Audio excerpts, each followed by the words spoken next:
एक छोटीशी गोष्ट. एक इवलंसं बीज जमिनीखाली पेरलं गेलं होतं. त्याला वाटत होतं, मी खूप लहान आहे, त्यामुळे मी कधीच काही करू शकणार नाही. त्यानं जमिनीतून बाहेर येण्यासाठी प्रयत्न केला, पण जमीन खूप कठीण होती. मी कधी मोठं झाड होऊ शकेल काय?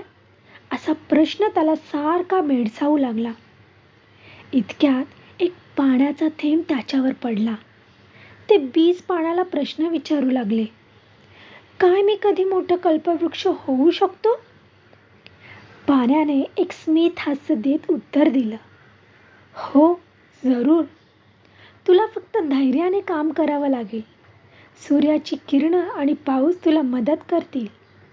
त्या इवल्याशा बीजाने पाण्याचा संदेश लक्षात ठेवला.